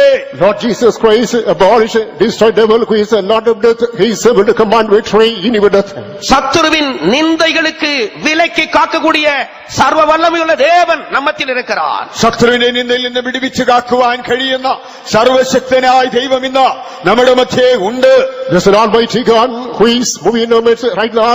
He is able to deliver you from the despise, contempt of the enemy. உங்களுடைய கலக்கங்களையும் பயங்களையும் உங்களை விட்டு நீக்கக்கூடியதான தேவன் நம்மத்தில் இருக்கிறார். നിങ്ങളുടെ കലക്കങ്ങളെ ഭയങ്ങളെ നിങ്ങളിൽ നിന്ന് എടുത്തു മാറ്റുവാൻ ശക്തനായ ഒരു ദൈവം ഇതാ ഇപ്പോൾ നമ്മുടെ മധ്യേ ഉണ്ട്. Behold, right now there's an almighty God who is able to take away your trouble, your tumultuous nature, and all your fear of death. ஒரு சந்தர்ப்பத்திலே கர்த்தர் யோசுவா என்கிற தேவ மனுஷனை பார்த்து சொன்னார். ഒരു സന്ദർഭത്തിൽ യോശുവ എന്ന ദൈവപുരുഷനോട് കർത്താവ് ഇപ്രകാരം അരുളി ചെയ്തു. In one context, the Lord had told Joshua, the man of God, இன்று எகிப்தின் நிந்தையை உங்கள் மேலிருந்து புரட்டி போட்டேன் என்று சொன்னார். ഇന്ന് ഞാൻ മിസ്രയീമ്യരുടെ നിന്ന നിങ്ങളിൽ നിന്ന് നീക്കിക്കളഞ്ഞിരിക്കുന്നു. I will roll away reproach from you. எகிப்து பாவ வாழ்க்கை காட்டுகிறது. മിസ്രയീം എന്നത് പാപജീവിതത്തെ കാണിക്കുന്നു. Egypt speaks about the sinful life. பாவமோ எந்த ஜனத்துக்கும் இகழ்ச்சி நிந்தை என்று வேதம் சொல்லுகிறது. പാപം വംശങ്ങൾക്ക് നിന്ന എന്ന് ബൈബിൾ പറയുന്നു. Sin is a despise to every nation, so thus says the Bible. நீங்கள் ஒருவேளை ரட்சிக்கப்பட்டு பின் மாற்றமான நிலவரத்திலே போய் உங்களுடைய இருதயமே உங்களை நிந்திக்கத்தக்கதாக குற்ற உணர்வோடு இங்கு திரும்பி வந்திருக்கலாம். ഒരുപക്ഷെ നിങ്ങൾ രക്ഷിക്കപ്പെട്ടിട്ടും പിന്മാറ്റത്തിൽ ഇട്ടുപോയിട്ട് നിങ്ങളുടെ ഹൃദയം തന്നെ നിങ്ങളെ നിന്ദിക്കുന്നതായ ഒരു കുറ്റബോധത്തിന്റെ അവസ്ഥയിൽ ഇവിടെ വന്നിരിക്കാം. Perhaps you might have been said, how one you backslid and therefore you want afflicted the conscience, and you might be attending this meeting because of despise. உங்களை எல்லா பின்மாற்றத்திலிருந்து விடுவித்து ஆதி நிலவரத்துக்குள்ளே கொண்டு வந்து எல்லா நிந்தை நீக்கக்கூடியதான ஒரு தேவன் நம்மத்தில் இருக்கிறார். നിങ്ങളുടെ എല്ലാ പിന്മാറ്റങ്ങളിൽ നിങ്ങളെ വിടുവിച്ച് ആദ്യ അവസ്ഥയിലേക്ക് നിങ്ങളെ കൊണ്ടുവരുവാൻ ശക്തനായ ഒരു ദൈവം നമ്മുടെ മധ്യേ ഉണ്ട്. There's a God who is able to liberate you from the despise, who is able to recuperate you from the backslidden nature, and he is moving in our midst right now. எகிப்தின் நிந்தையை புரட்டி போட்டதான தேவன் தான் உங்களுடைய வாழ்க்கையில் இருக்கிறதானே நீங்கள் உங்களை நிந்திக்கக்கூடியதான எல்லா பாவ வாழ்க்கையையும் புரட்டி போடக்கூடியவராக இருக்கிறார். മിസ്രയീമ്യരുടെ നിന്നെ ഉരുട്ടിക്കളഞ്ഞതായ അതേ ദൈവം തന്നെയാണ് നിങ്ങളുടെ ജീവിതത്തിൽ വന്നിരിക്കുന്നതായ പാപജീവിതത്തിന്റെ എല്ലാ നിന്ദകളെയും നീക്കി ഉരുട്ടിക്കളയുന്നവനായിരിക്കുന്നു. The very God who rolled away the despise from thy personal lives, who is able to take away every reproach from which you have been suffering. எங்களுக்கு இரங்கும் கர்த்தாவே, ഞങ്ങളോട് കൃപ ചെയ്യണമേ. Oh Lord, have mercy upon us. எங்களுக்கு இரங்கும் கர்த்தாவே, எங்களுக்கு இரங்கும், நாங்கள் நிந்தனையினால் நிறைந்திருக்கிறோம், எங்களுடைய கண்கள் உம்மை நோக்கிக் கொண்டிருக்கிறது என்று சங்கீதக்காரன் சொல்லுகிறார். യഹോവേ, ഞങ്ങളോട് കൃപ ചെയ്യണമേ. ഞങ്ങൾ നിന്നെ സഹിച്ചുകൊണ്ടിരിക്കുന്നു, ഞങ്ങളുടെ കണ്ണുകൾ നിങ്ങളിലേക്ക് നോക്കിക്കൊണ്ടിരിക്കുന്നു എന്ന് സങ്കീർത്തനക്കാരൻ പ്രസ്താവിക്കുന്നു. The psalmist is praying, oh Lord, we are filled with the despise, reproach, have mercy upon us, take away reproach from us, இந்த Lord. கன்வென்ஷனுடைய முதலாம் நாளிலே இப்படிப்பட்டதான நிந்தைகளோடு கூட வந்திருக்கிறதான ஒவ்வொருவரை கண் நோக்கி பார்க்கக்கூடிய தேவன் இருக்கிறார். ഈ കൺവെൻഷന്റെ ഒന്നാം നാളിൽ ഇങ്ങനെയുള്ളതായ നിന്നയോട് വന്നിരിക്കുന്ന ഓരോരുത്തരെയും കടാക്ഷിക്കുവാൻ ശക്തനായ ഒരു ദൈവം നമ്മുടെ മധ്യേ ഉണ്ട്. On the very first meeting of this convention, there is a God who is moved with compassion, who is able to take away your reproach. நீங்கள் அவரை நோக்கி பார்க்கிற இந்த வேளையில் தானே சகல நிந்தைகளை நீக்கப்பட அவரால் முடியும். നിങ്ങൾ അവനെ നോക്കുന്ന ഈ ക്ഷണത്തിൽ തന്നെ നിങ്ങളുടെ എല്ലാ നിന്ദകളെയും നീക്കിക്കളയുവാൻ ദൈവത്തിന് കഴിയും. No sooner do you look into the face of the Lord than he is able to take away your despise. அடுத்ததாக இயேசுவை நோக்கி பார்த்ததான ஒரு தேவ மனுஷனை வேதம் சொல்லுகிறது. അടുത്തതായി യേശുവിലേക്ക് നോക്കിയ ഒരു ദൈവപുരുഷനെ കുറിച്ച് ബൈബിൾ പറയുന്നു. Thereafter Bible speaks of another man who looked into the face of the Lord. அப்போஸ்தலர் நடபடிகள் 7ஆம் அதிகாரம் 54 55 வசனங்களை நாம் வாசிக்கும் பொழுது അപ്പോസ്തലപ്രവൃത്തി 7-ാം അധ്യായം 54, 55 വാക്യങ്ങൾ നാം വായിച്ചാൽ Coming to Acts the Apostle chapter 7 verses 54 and 55. தேவான் என்கிறதான தேவ மனுஷனை குறித்து வேதம் சொல்லுகிறது. സ്തെഫാനോസ് എന്നതായ ഒരു ദൈവപുരുഷനെ കുറിച്ച് ബൈബിൾ പറയുന്നു. The Bible speaks about the man of God, Stephen. அவன் ஜீவனுள்ள தேவனை குறித்து சாட்சியாக சுவிசேஷத்தை அறிவித்துக் கொண்டிருந்தான். താൻ ജീവനുള്ള ദൈവത്തിന്റെ സാക്ഷിയായി സുവിശേഷം അറിയിച്ചു. He has proclaimed the gospel, be a witness unto the living God. விசுவாசிக்க முடியாமல் ஏற்றுக்கொள்ள மனமற்றவர்களாக இருந்ததான அவர் சுற்றி இருந்தவர்கள் மூர்க்கவெறி கொண்டவர்களாக இருந்தார்கள். വിശ്വസിക്കുവാൻ കഴിയാത്ത നിലയിൽ അവിടെ ഉണ്ടായിരുന്നതായ ജനങ്ങൾ ഹൃദയം കഠിനപ്പെട്ടവർ, അവർ ഉഗ്രകോപം നിറഞ്ഞവരായി മാറി. The people there, they were not able to believe that, they were infuriated, they filled with anger. மூர்க்கவெறி கொண்டு அவனை பார்த்து பல்லை கடித்தார்கள் என்று வேதம் சொல்லுகிறது. അവർ കോപപരവശരായി അവന്റെ നേരെ പല്ല് കടിച്ചെന്ന് ബൈബിൾ പറയുന്നു. They were full of wrath, got infuriated, gnashed their teeth against him. அவனோ பரிசுத்த ஆவியினால் நிறைந்தவனாய் வானத்தை அண்ணாந்து பார்த்தான். അവനോ പരിശുദ്ധാത്മാവ് നിറഞ്ഞവനായി സ്വർഗത്തിലേക്ക് ഉറ്റുനോക്കി. He was full of the Holy Spirit of God and looked unto heaven. தேவ மகிமையையும் தேவனுடைய வலது பார்சத்திலே இயேசுவானவர் நிற்கிறதை அவன் கண்டான். ദൈവമഹത്വം ദൈവത്തിന്റെ വലത്ത് ഭാഗത്ത് യേശുവും നിൽക്കുന്നത് കണ്ടു. He beheld the heavens opened and the Son of Man standing on the right hand of God. ஆபத்து நிறைந்ததான் இந்த சூழ்நிலையிலே மூர்க்கவெறி கொண்டிருக்கிறவர்கள் கற்களை கையிலே ஏந்தி கொண்டிருக்கிற இந்த சூழ்நிலையிலே அடுத்து என்ன நடக்கும் என்று கண்கள் அந்த கல்லை தான் பார்த்துட்டு இருக்கோம். மூர்க்கவெறி கொண்டவனை தான் பார்த்து கொண்டிருக்கோம். ആപത്തായ ഈ സാഹചര്യത്തിൽ ഉഗ്രകോപമുള്ളവരായിട്ട് തന്നെറിയുവാൻ കല്ലുകളുമായി ആളുകൾ നിൽക്കുമ്പോൾ കണ്ണുകൾ മറ്റെവിടെയും നോക്കുകയില്ല. അടുത്തതായിട്ട് എന്ത് സംഭവിക്കുമെന്നറിയുവാൻ കണ്ണുകൾ ആ കല്ലുകളെ മാത്രമേ നോക്കുകയുള്ളൂ. സാധാരണഗതിയിൽ In the midst of dangerous circumstances, as people are making clamor for his life, they are thirsty for his blood. Normally, people are looking at the consequences, they would not look into heaven. ஆனால் இந்த தேவ மனுஷன் ஆபத்தை காணாமல், ஆபத்தான சூழ்நிலையின் மேல் தன்னுடைய கண்களை வைக்காமல் வானத்துக்கு நேராக தன்னுடைய கண்களை ஏறெடுக்கிறார் என்று நாம் படிக்கிறோம். എന്നാൽ ഈ ദൈവപുരുഷനോ ആപത്തിലേക്കല്ല കണ്ണുകൾ പതിച്ചത്, ആ അപകടകരമായ സാഹചര്യത്തിലേക്കല്ല കണ്ണുകൾ തിരിച്ചത്. പ്രത്യുത അവൻ തന്റെ കണ്ണുകളെ തിരിച്ചത് സ്വർഗത്തിലേക്കത്രേ. But interestingly, this man of God, instead of turning his attention onto the stones, onto the enemies, he rather beheld his eyes unto heaven. ஒரு துளி பயம் கூட அவனுக்கு வரவில்லை. அவனுடைய முகம் தேவதூதனுடைய முகத்தை போல பிரகாசித்தது என்று வேதம் சொல்லுகிறது. അവന്റെ ഉള്ളിൽ ഭയം ലവലേശം വന്നില്ല. അവന്റെ മുഖം ഒരു ദൈവദൂതന്റെ മുഖം പോലെ പ്രകാശിച്ചു എന്നാ ബൈബിൾ പറയുന്നു. Not even an iota of fear hit him, rather his face shone like that of the angel. அவரை நோக்கி பார்த்தவர்கள் பிரகாசம் அடைந்தார்கள். അവങ്കിലേക്ക് നോക്കിയവരോ പ്രകാശിതരായി. Those that looked unto him got lightened. அதே வேளையிலே கடலின் மேல் நடந்து வா என்று கட்டளையிடப்பட்ட பிறகு பேதுரு கடலின் மேல் நடந்து வந்தான் என்று பார்க்கிறோம். കടലലകളിൽ മേൽ നടന്നു വരിക എന്നുള്ള കൽപ്പന ലഭിച്ചതായ പത്രോസ് ആ തിരമാലകളുടെ മീതെ നടന്നു വരുന്നു. Meanwhile, the Lord directed Peter to walk over the waves, and he was walking. அவன் கர்த்தரை பார்த்து நடந்து வந்த வரையிலே கடலின் மேல் தண்ணீரின் மேல் நடந்து போன அதிசயமான காரியத்தை வேதம் சொல்லுகிறது. അവൻ കർത്താവിന്റെ മുഖത്തേക്ക് നോക്കി നടന്നപ്പോൾ എത്രയോ അതിശയമായിട്ടാണ് അവൻ കടലിന്റെ മീതെ വെള്ളത്തിന്റെ മീതെ നടന്നു എന്നാ ബൈബിൾ പറയുന്നത്. So long as he was looking at the Lord, wonderfully he was walking on the waters. கர்த்தரை மாத்திரம் நோக்கி நடப்போமானால் எந்த சூழ்நிலையிலேயும் நாம் நடக்க முடியும் என்றுதான் அங்கு அந்த வேத பகுதி நமக்கு விளக்குகிறது. നമ്മുടെ കർത്താവിന്റെ മുഖത്തേക്ക് നോക്കിയാണ് നാം നടക്കുന്നതെങ്കിൽ ഏത് പരിസ്ഥിതിയിലും നമുക്ക് ഉറച്ചു നടക്കുവാൻ കഴിയുമെന്നാണ് ആ വേദഭാഗം നമുക്ക് പഠിപ്പിച്ചു തരുന്നത്. From that portion of scripture we understand, if you look into the face of the Lord, in the midst of any backdrop, any atmosphere, we will not be plunged. ஆனால் காற்று பலமாய் வீசிய வேளையிலே அவனுக்கு எதிராக வந்த பெரிய அலைகளை பார்த்த பொழுது அவனுடைய கண்கள் அந்த அலையின் மேல் பட்டது. കാറ്റ് ശക്തമായി വീശിയടിച്ചപ്പോൾ തനിക്ക് നേരെ തിരമാലകൾ ആഞ്ഞു പൊങ്ങിയപ്പോൾ അവന്റെ കണ്ണ് ആ തിരമാലകളെ നോക്കിപ്പോയി. When the wind was blowing ferociously, as waves rose up, his attention started getting on the waves now. உடனே அவன் மூழ்கத் தொடங்கிவிட்டான். ഉടനെ അവൻ വെള്ളത്തിൽ മുങ്ങി താഴുവാൻ തുടങ്ങി. He started plunging into the water. எந்த நிமிஷத்திலே இந்த இயேசுவின் மேல் இருக்கிற கண்களை நாம் விலக்குகிறோமோ அப்பொழுதுதான் பிரச்சனைகளுக்குள்ளே மூழ்கி விடுகிறோம். യേശുവിന്റെ മേൽ പതിഞ്ഞിരിക്കുന്നതായ നമ്മുടെ നോട്ടത്തെ നാം മാറ്റുന്നതായ ക്ഷണത്തിലാണ് നാം പ്രശ്നങ്ങളിൽ മുങ്ങിത്താഴുന്നത്. The moment we shift our sight from the face of Lord Jesus Christ and we are going to immerse. ஆம், நாம் ஒரு இலக்கை நோக்கி போய்க் கொண்டிருக்கிறோம். അതെ, നാം ഒരു ലക്ഷ്യത്തിലേക്ക് യാത്ര ചെയ്യുകയല്ലേ? We are pressing toward the mark. நம்முடைய இலக்கு இயேசுதான். നമ്മുടെ ലക്ഷ്യം അത് യേശു തന്നെയാണ്. Our destination is Jesus our Christ. இருக்கிற இடத்துக்கு நாம் போய் சேர வேண்டும். താനിരിക്കുന്നിടത്ത് ചെന്നെത്തുക എന്നുള്ളതാണ് നമ്മുടെ lakh. We have to reach unto the abode of இந்த Christ. விசுவாச வாழ்க்கையிலே பலவிதமான பலத்த காற்றுகள் அலைகள் நமக்கு விரோதமாக எழும்பலாம். ഈ വിശ്വാസ ജീവിതപാതയിൽ പെരുങ്കാറ്റുകളും തിരമാലകളും നമുക്കെതിരെ ആഞ്ഞടിച്ചേക്കാം. In a faith voyage, storms and cyclones might last against us. நம்முடைய கண்களை இயேசுவின் மேல் நாம் வைத்திருப்போமானால் அத்தனை அலைகளும் காலின் கீழாகவே இருக்கும். നാം നമ്മുടെ നോട്ടം യേശുവിന്റെ മേൽ മാത്രം പതിച്ചിരിക്കുമെങ്കിൽ ഈ കോളങ്ങളും കോളിളക്കങ്ങളെല്ലാം നമ്മുടെ പാദത്തിൻ കീഴിൽ മാത്രമേ ആകൂ. If we fix our eyes on the face of Lord Jesus Christ, all these waves, all these surges and storms shall be under our foot. ஆபத்துகள் நிறைந்ததான சூழ்நிலையிலே ஸ்தேவான் என்கிற இந்த தேவ மனுஷன் தன்னுடைய கண்களை அண்ணாந்து வானத்துக்கு நேராக ஏறெடுத்து பார்த்தது போல വളരെ അപകടം നിറഞ്ഞതായ സാഹചര്യത്തിൽ സ്തെഫാനോസ് എന്നതായ ദൈവപുരുഷൻ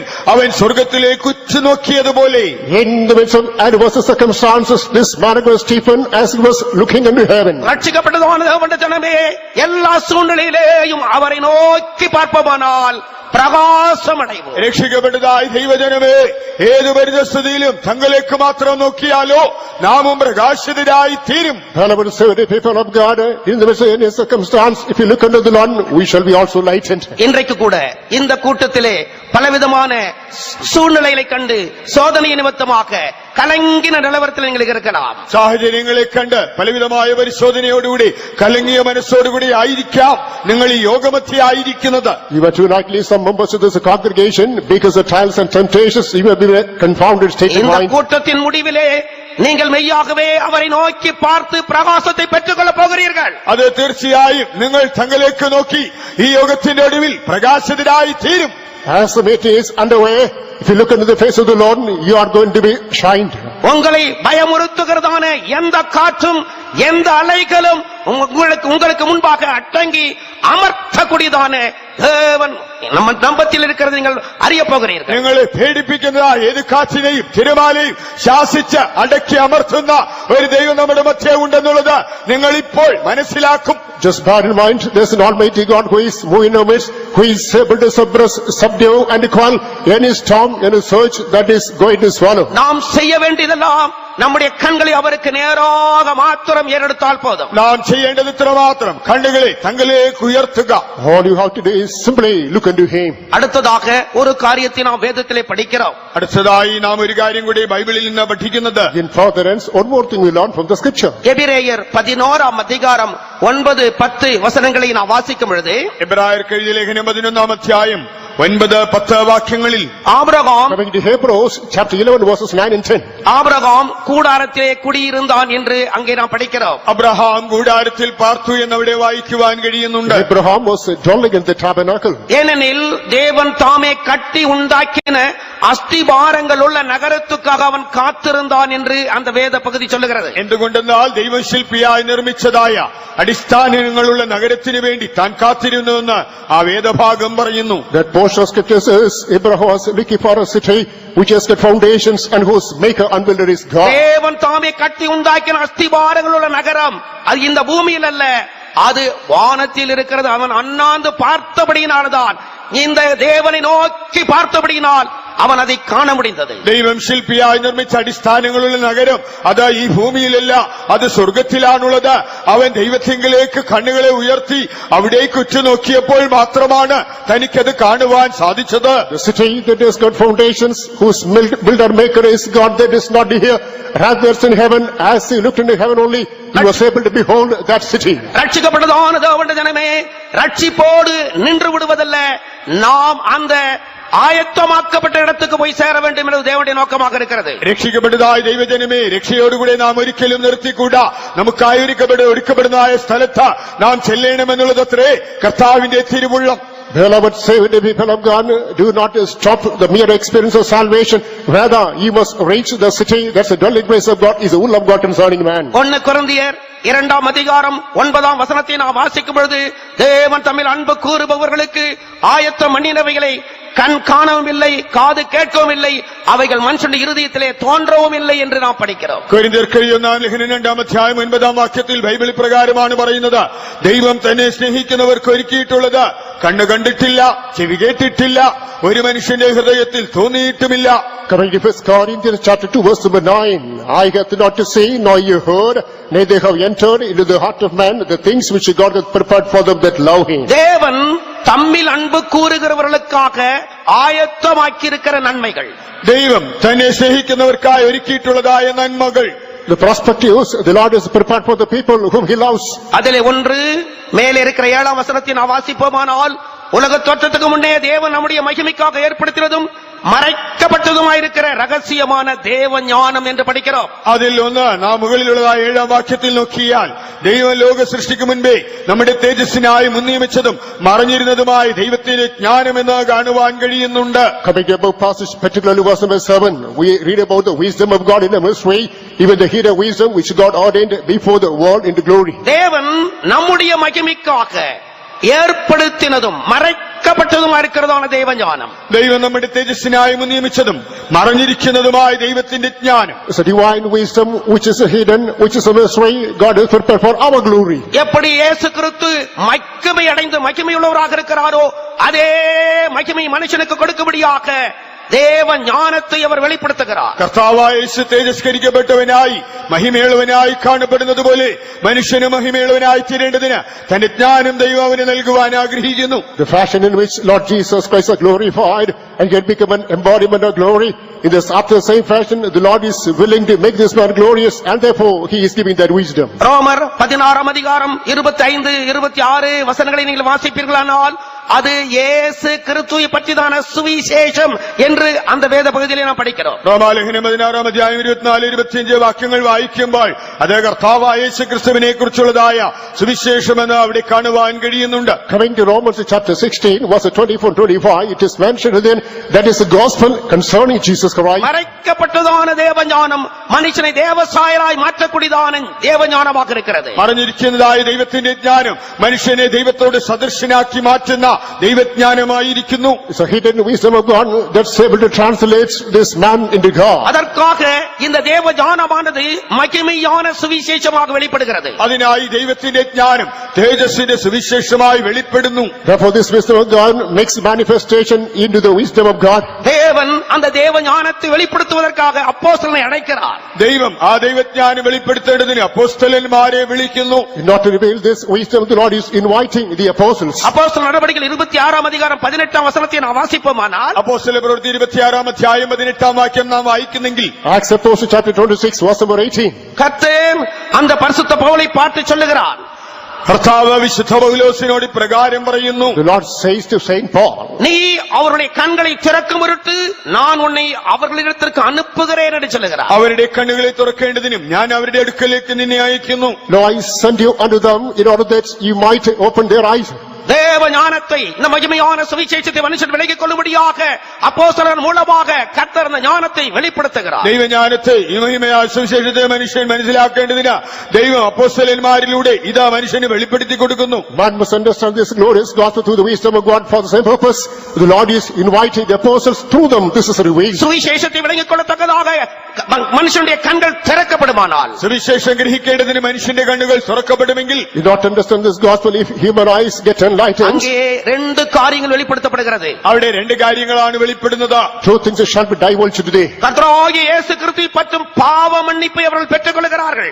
കർത്താവായ യേശുവിലൂടെയുള്ളതായ പാപമോചനം അവർക്ക് ലഭിക്കുന്നു. They have the forgiveness through Lord Jesus Christ. இரண்டாவதாக பாவ மன்னிப்பை பெற்றவர்கள் பரிசுத்தமாக்கப்பட்டவர்களுக்குரிய சுதந்திரத்தை பெற்றுக் கொள்கிறார்கள். രണ്ടാമതായി പാപത്തിൽ നിന്ന് വിടുവിക്കപ്പെട്ടവർ വിശദീകരിക്കപ്പെട്ടവരുടെ ഇടയിലുള്ളതായ അവകാശത്തെ പ്രാപിക്കുന്നു. Secondly, those whose sins are forgiven, they find an inheritance among the saints of God. ரட்சிக்கப்பட்டதான தேவ ஜனங்கள் அவர்கள் பரிசுத்தமாக்கப்பட்ட பிறகு அவர்களுக்காக வைக்கப்பட்டிருக்கிறதான இடம்தான் சீயோன் எருசலேம் என்று நாம் படிக்கிறோம். രക്ഷിക്കപ്പെട്ടതായ ദൈവമക്കൾ അവർ വിശുദ്ധീകരിക്കപ്പെട്ടതിന് ശേഷമായി അവർക്കായി വെച്ചിരിക്കുന്നതായ സ്ഥലമാണ് സിയോൻ, പുതിയ യെരൂശലേം എന്ന് നാം വായിക്കുന്നു. The saved people of God, after coming to experience sanctification and holiness, fathom this inheritance that is Zion and Jerusalem. பாவ மன்னிப்பின் நிச்சயத்தை பெற்று மகிமையான ராஜ்யத்துக்குரிய வெளிப்படுத்தலை மனுஷன் பெற்றுக்கொண்ட பிறகு പാപക്ഷമയുടെ ഉറപ്പ് ലഭിച്ച ആ മഹത്വമേറിയ രാജ്യത്തിന്റെ വെളിപ്പാട് ഒരു മനുഷ്യന് ലഭിച്ചു കഴിയുമ്പോൾ, Once man gets the assurance concerning the remission of sins and having the revelation concerning the kingdom of God, அப்படிப்பட்டவர்கள் மீண்டும் இருளில் இருக்கக்கூடாது, സാത്താന്റെ അധികാരത്തിൻ കീഴിൽ இருக்கக்கூடாது. അങ്ങനെയുള്ളവർ പിന്നീട് ഒരിക്കലും ഇരുട്ടിലോ സാത്താന്റെ അധികാരത്തിന് കീഴിലോ ആയിക്കൂടാ.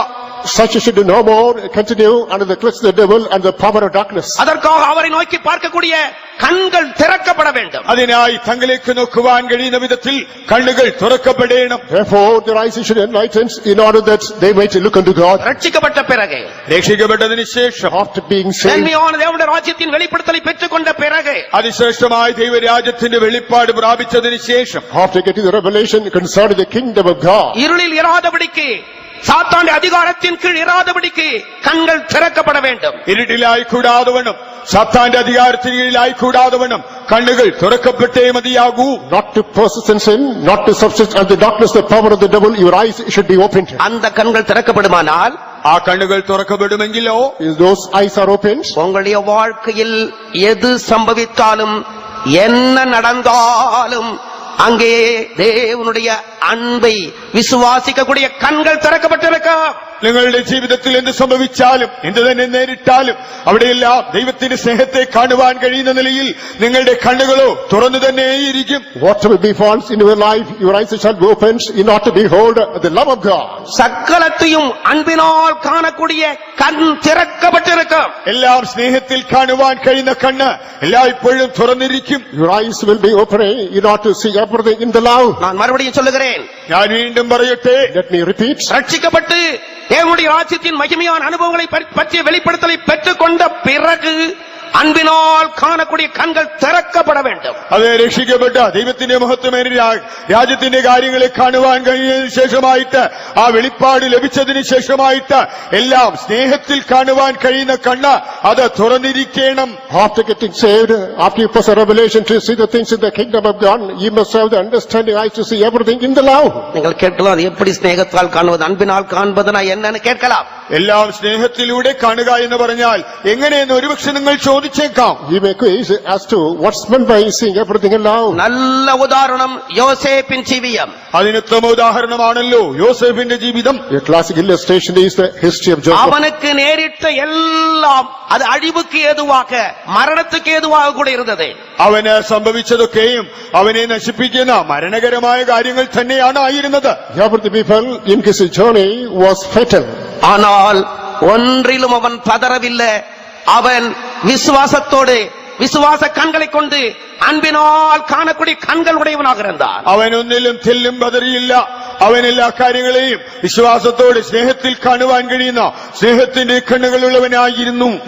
He did not stumble, he did not oscillate, rather he conformed in the vision of God, whereby he saw everything in the love of God. தேவன் எனக்கு தீமைக்காக அல்ல, அந்த மகிமையான ராஜ்யத்தை பெற்றுக் கொள்ளும்படியாக, ஒரு பெரிய உயர்வுக்காக என்னை இப்படி நடத்துகிறார் என்று விசுவாசிக்கக்கூடிய கண்கள், அந்த அன்பினால் കാണக்கூடிய കണ്ണുകൾ അവനക്ക് இருந்தது. എന്നെ ദൈവം ദോഷത്തിനായിട്ടല്ല, മഹത്വമേറിയ രാജ്യത്തിന് ഒരു ഉന്നത പദവിക്കായിട്ട് ദൈവം എന്നെ നടത്തുന്നെന്ന് വിശ്വാസത്താൽ കാണக்கூடிയതായ സ്നേഹത്താൽ നിറഞ്ഞതായ കണ്ണുകൾ യോസേഫിന് ഉണ്ടായിരുന്നു.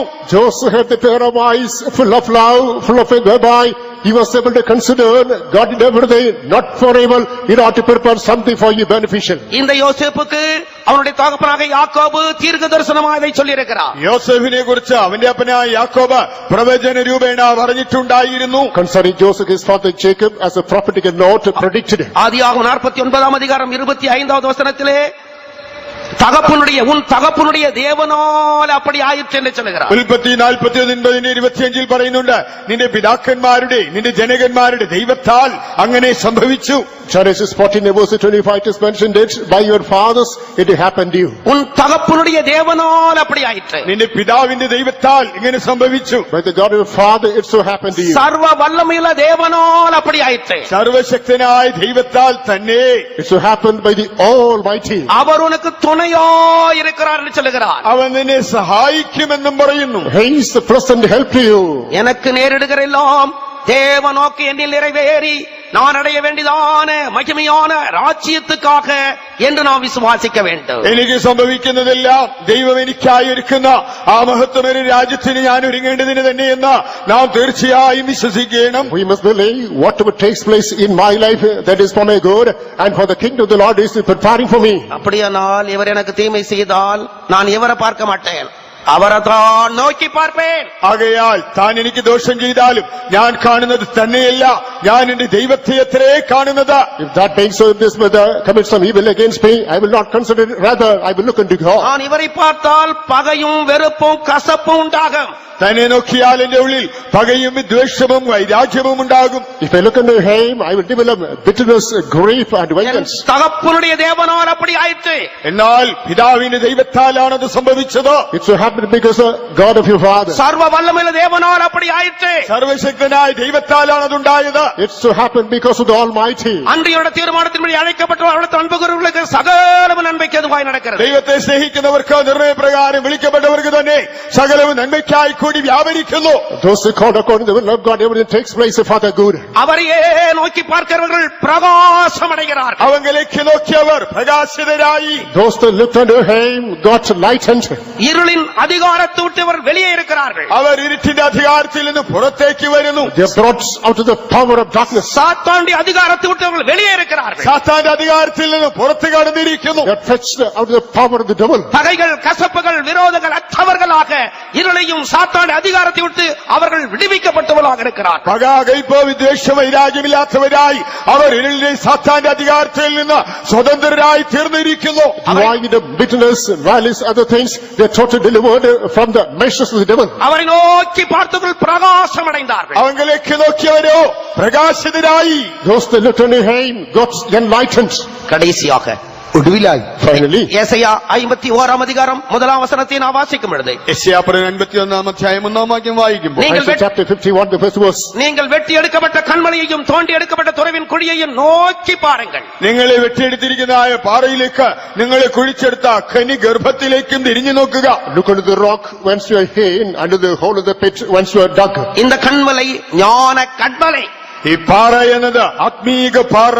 This is a spiritual rock அது இயேசு கிறிஸ்துவை காட்டுகிறது. ഈ പാറ യേശുവിനെ ചൂണ്ടിക്കാണിക്കുന്നു. that typifies Lord Jesus our Christ. வெட்டி எடுக்கப்பட்டவர், தோண்டி எடுக்கப்பட்டவர். അവൻ വെട്ടിയെടുക്കപ്പെട്ടവൻ, കുഴിച്ചെടുക്കപ്പെട്ടവൻ. He is excavated by digging and hewing. യേശയ്யா 53:5 சொல்லுகிறது, நம்முடைய மீறுதல் நிமித்தமாக அவர் காயப்பட்டார், நம்முடைய அக்கிரமங்கள் நிமித்தமாக அவர் நொறுக்கப்பட்டார், நமக்கு சமாதானத்தை உண்டு பண்ணும் ஆக்கினை அவர் மேல் வந்தது, அவருடைய தழும்புகளால் குணமாகிறோம். യെശയ്യാവ് 53:5 പറയുന്നുണ്ട്, എന്നാൽ അവൻ നമ്മുടെ അതിക്രമങ്ങൾ നിമിത്തം മുറിവേറ്റും, നമ്മുടെ അകൃത്യങ്ങൾ നിമിത്തം തകർന്നുമിരിക്കുന്നു, നമ്മുടെ സമാധാനത്തിനായുള്ള ശിക്ഷ അവന്റെ മേലായി, അവന്റെ അടിപ്പിണരുകളാൽ നമുക്ക് സൗഖ്യം വന്നുമിരിക്കുന്നു. The 5th verse, Isaiah 53 says, He is wounded for our transgressions, He was bruised for our iniquities, the chastisement of our peace was upon Him. இன்றைக்கும் அவரை நோக்கி பார்க்கும் பொழுது அவருடைய சரீரத்தின் காயங்களை, தழும்புகளை நோக்கி பார்க்கும் பொழுது நாம் குணமாக்கப்படுகிறோம். ഇന്നും തങ്ങളിലേക്ക് നോക്കുമ്പോൾ, തന്റെ ശരീരത്തിലുള്ള മുറിപ്പാടുകളിലേക്കും അടിപ്പിണരുകളിലേക്ക് നോക്കുമ്പോൾ നാമോ സൗഖ്യം പ്രാപിക്കുന്നു. Even if I look unto His wounds, under His stripes, we are totally healed. யோவான் சுவிசேஷம் 3 அதிகாரம் 14-15 வசனங்களை நாம் வாசிப்போமானால், യോഹന്നാൻ എഴുതിയ സുവിശേഷം 3 അധ്യായം 14-15 വാക്യങ്ങൾ നാം വായിച്ചാൽ, John's Gospel chapter 3 verses 14 and 15. சர்ப்பமானது மோசையினால் வனாந்தரத்திலே உயர்த்தப்பட்டது போல, മോശെ മരുഭൂമിയിൽ സർപ്പത്തെ ഉയർത്തിയതുപോലെ, As Moses lifted the serpent in the wilderness, மனுஷகுமாரனாகிய இயேசு கிறிஸ்து தன்னை விசுவாசிக்கும் எவனவன் கெட்டு போகாமல் நித்திய ஜீவனை அடையும்படிக்கு உயர்த்தப்பட வேண்டும். അതേ മനുഷ്യപുത്രനായ യേശുക്രിസ്തു തന്നിൽ വിശ്വസിക്കുന്നവൻ നശിച്ചു പോകാതെ നിത്യജീവൻ പ്രാപിക്കേണ്ടതിന് ഉയർത്തപ്പെടേണ്ടത് ആവശ്യം. Even so must the Son of Man be lifted up, that whoever believeth in him should not perish, but have eternal life. வனாந்தரத்திலே கொள்ளிவாய் சர்ப்பம் கடித்ததான ஜனங்கள் சுகமாக்கப்படும்படி பிழைத்திருக்கும்படியாக மோசே வெண்கல சர்ப்பத்தை உயர்த்தி வைத்தார். മരുഭൂമിയിൽ അഗ്നിസർപ്പവും കടിച്ചതായ ആളുകൾ സൗഖ്യം പ്രാപിക്കേണ്ടതിന് ജീവൻ പ്രാപിക്കേണ്ടതിന് മോശെ മരുഭൂമിയിൽ താമ്രസർപ്പത്തെ ഉയർത്തി സ്ഥാപിച്ചു. In the wilderness, the people who are bitten by that poisonous fiery serpents, in order to rescue, brought to the life, Moses lifted that serpent's day. அவர்கள் கர்த்தருக்கு விரோதமாய் முறுமுறுத்தவர்கள், അവർ ദൈവത്തിനെതിരായി പെറുപെറുത്തവർ തന്നെയായിരുന്നു. They murmured against God. அவர்கள் ஒவ்வொருவரும் இந்த கொள்ளிவாய் சர்ப்பத்தினால் கடிக்கப்பட்டவர்கள். അവരെല്ലാം ഈ അഗ്നിസർപ്പത്തിന്റെ ദംശനമേറ്റവർ. They are bitten by the fiery serpents. அவர்கள் சுகமாக்கப்படும்படியாக வெண்கல சர்ப்பத்தை நோக்கி பார்க்கும்படியாய் கர்த்தர் கட்டளையிட்டார். എന്നാൽ അവർ സൗഖ്യം പ്രാപിക്കേണ്ടതിന് താമ്രസർപ്പത്തിലേക്ക് നോക്കണമെന്ന യഹോവയായ ദൈവം കൽപ്പിച്ചരുളി. The Lord directed that they should look at that serpent, bronze serpent, to find healing. அப்படியே நம்மை சுகப்படுத்தும்படியாக தேவன் தம்முடைய குமாரனை நமக்காக சிலுவையிலே உயர்த்தி வைத்திருக்கிறார். അതുപോലെ നാം സൗഖ്യം പ്രാപിക്കേണ്ടതിന് ദൈവം തന്റെ പുത്രനെ ഇതാ ക്രൂശിൽ ഉയർത്തി നിർത്തിയിരിക്കുന്നു. God has lifted the Son on the cross, whereby we might attain healing. சர்ப்பம் சாபத்தை காட்டுகிறது. സർപ്പം എന്നത് ശാപത്തെയാണ് പ്രതിനിധാനം ചെയ്യുന്നത്. Serpent speaks about curse. பரிசுத்தரான இயேசு கிறிஸ்து சபிக்கப்பட்ட ஒரு சர்ப்பத்தை போல நம்முடைய சாபங்கள் எல்லாவற்றையும் தம்மேல் சுமந்து கொண்டவராய் சிலுவையிலே தொங்குகிறார். പരിശുദ്ധനായ കർത്താവായ യേശുക്രിസ്തു അവൻ നമുക്ക് വേണ്ടി ശപിക്കപ്പെട്ടവനായി ആ ശപിക്കപ്പെട്ടതായ സർപ്പം പോലെ നമ്മുടെ എല്ലാ ശാപങ്ങളും ചുമന്നുകൊണ്ട് ഇതാ ക്രൂശിൽ തൂങ്ങിക്കിടക്കുന്നു. Lord Jesus Christ, he is the source of mercy. Now, as a cursed serpent, behold, alas, hanging on the cross. அவரை நோக்கி பார்க்கிறவர்களை அவர் இன்றைக்கு கூட சுகப்படுத்துகிறார். തന്നെ നോക്കുന്നവരെ അവൻ ഇന്നും സൗഖ്യമാക്കുന്നു. Whoever looks unto him tonight, he is able to heal. இந்த வெண்கல சர்ப்பமானது அன்றைக்கு அந்த வனாந்திரத்தில் எத்தனை கொள்ளிவாய் சர்ப்பங்கள் இருந்ததோ அத்தனை கொள்ளிவாய் சர்ப்பங்களுக்கு அடையாளமாக காட்டப்பட்டிருக்கிறது. ഇന്ന് ആ പിച്ചള സർപ്പം എന്നതാ ആ മരുഭൂമിയിൽ എത്രമാത്രം അഗ്നിസർപ്പങ്ങൾ ഉണ്ടായിരുന്നു അതെല്ലാറ്റിനും അടയാളമായിട്ടാണ് പറഞ്ഞിരിക്കുന്നത്. This bronze serpent is a type unto all the fiery serpents day. முழு பிசாசிന്റെ எல்லா வல்லமைக்கு அது அடையாளமாய் காட்டப்பட்டிருக்கிறது. പിശാചിന്റെ സർവ്വശക്തിക്കും അടയാളമായി കാണിച്ചിരിക്കുന്നു. There's a token to all the powers of the devil. சிலுவையிலே இயேசு செய்து முடித்ததான கிரியைகளை நாம் பார்க்கிறோம். കാൽവരി ക്രൂശിൽ യേശു ചെയ്ത് തികച്ച പ്രവൃത്തികളെ നമുക്ക് കാണാം. We observe the Lord Jesus' wrought on the cross of Calvary. எபிரேயர் 2 அதிகாரம் 14-15 வசனங்களை வாசிக்கும் பொழுது மரணத்துக்கு அதிகாரியான பிசாசானவனை தமது மரணத்தினால் அழித்தார் என்று நாம் படிக்கிறோம். എബ്രായർക്ക് ലേഖനം 2-ാം അധ്യായം 14-15 വാക്യങ്ങൾ വായിക്കുമ്പോൾ മരണത്തിന്റെ അധികാരിയായ പിശാചിനെ തന്റെ മരണത്താൽ നശിപ്പിച്ചു. Hebrews chapter 2 verse 14-15, the Lord destroyed the devil who is the master death by his death. சிலுவையிலே உயர்த்தப்பட்ட இயேசு கிறிஸ்து சாத்தானுடைய சகல வல்லமைகளையும் அழித்து போட்டார். ക്രൂശിൽ ഉയർത്തപ്പെട്ട കർത്താവായ യേശുവോ സാത്താന്റെ സകല ശക്തികളെയും ഇതാ നശിപ്പിച്ചിരിക്കുന്നു. Lord Jesus Christ, who was lifted on the cross of Calvary, destroyed every power of the devil. இந்த வேளையிலே நாம் அவரை நோக்கி பார்ப்போமானால் அவரை நாமும் கூட உயர்த்தி காட்டலாம். ഈ സന്ദർഭത്തിൽ നാം യേശുവിനെ നോക്കുമെങ്കിൽ നമുക്കും അവനെ ഉയർത്തി കാണിക്കുവാൻ സാധിക്കും. Right now, if you look at the Lord Jesus Christ, we too can lift him up. எப்படி நாம் அவரை உயர்த்த முடியும்? അവനെ നമുക്ക് ഉയർത്തുവാൻ എങ്ങനെ സാധിക്കും? How can we lift him up? நம்முடைய தழும்புகளால் நான் குணமாகிறேன் என்று அவரை நோக்கி சொல்லுவதன் மூலமாக. തന്നോട് നമുക്ക് ഇപ്രകാരം പറയാം, കർത്താവേ അങ്ങയുടെ അടിപ്പിണരുകളാൽ ഞാൻ സൗഖ്യം പ്രാപിക്കുന്നു. By telling, oh Lord, by thy stripes I have been healed. வேத வசனங்களை நான் விசுவாசிக்கிறேன், உம்முடைய தழும்புகளால் நான் குணமாக முடியும் என்று நீர் எனக்கு வைத்தியர் ஆண்டவரே என்று அவரை நோக்கி பார்ப்போமானால் அவரை நாம் உயர்த்துகிறவர்களாக இருப்போம். തിരുവെഴുത്തുകളെ ഞാൻ വിശ്വസിക്കുന്ന കർത്താവേ അങ്ങയുടെ അടിപ്പിണരുകളാൽ സൗഖ്യം പ്രാപിക്കുന്നെന്ന് ഞാൻ വിശ്വസിക്കുന്നത് നാം ഏറ്റു പറയുമ്പോൾ നാം അവനെ ഉയർത്തി കാണിക്കുന്നു. When we confess, oh Lord, I believe thy word, I believe by thy stripes I am healed, I believe thou art the best physician. கர்த்தராகிய இயேசு கிறிஸ்து சகல பிசாசின் வல்லமையை அழித்து போட்டார். കർത്താവായ യേശു പിശാചിന്റെ എല്ലാ ശക്തിയെയും നശിപ്പിച്ചിരിക്കുന്നു. Lord Jesus Christ destroyed all the powers of the devil. ஒவ்வொரு நோய்க்கு பின்னால், ஒவ்வொரு வியாதிக்கு பின்னால் சாத்தான் இருக்கிறார். ഓരോ രോഗത്തിന്റെയും വ്യാധിയുടെയും പിന്നാലെ സത്താനുണ്ട്. Behind every sickness, behind every malady, there is a power of the devil. இயேசு அந்த நோய்களுக்கு பின்னால் இருக்கிற பிசாசின் வல்லமையை அழித்து போட்டார் என்று நீங்கள் விசுவாசித்து அவரை நோக்கி பாருங்க. ആ രോഗത്തിന്റെ പിന്നിലുള്ള പിശാചിന്റെ ശക്തിയെ യേശു നശിപ്പിച്ചു എന്ന് വിശ്വസിച്ച നീ അവനേക്ക് നോക്കിയാട്ടെ. You must believe that Lord Jesus Christ that is every power behind every sickness, and therefore look unto him to find கர்த்தர் healing. அநேகரை குணமாக்க போகிறார். കർത്താവ് അനേകരെ സൗഖ്യമാക്കും. Tonight, the Lord is going to heal many. தொடர்ந்து தெய்வீக சுகபலிக்கும் ஆராதனையிலே அந்த வல்லமை நீங்கள் உணரப் போகிறீர்கள். തുടർന്ന് നടക്കുന്ന ദൈവിക രോഗശാന്തി ശുശ്രൂഷയിൽ നിങ്ങൾ ആ ശക്തി അനുഭവിക്കും. In the forthcoming divine healing service, you are going to experience that power. கர்த்தருக்கு ஸ்தோத்திரம். ദൈവത്തിന് സ്തോത്രം. Praise be to the Lord.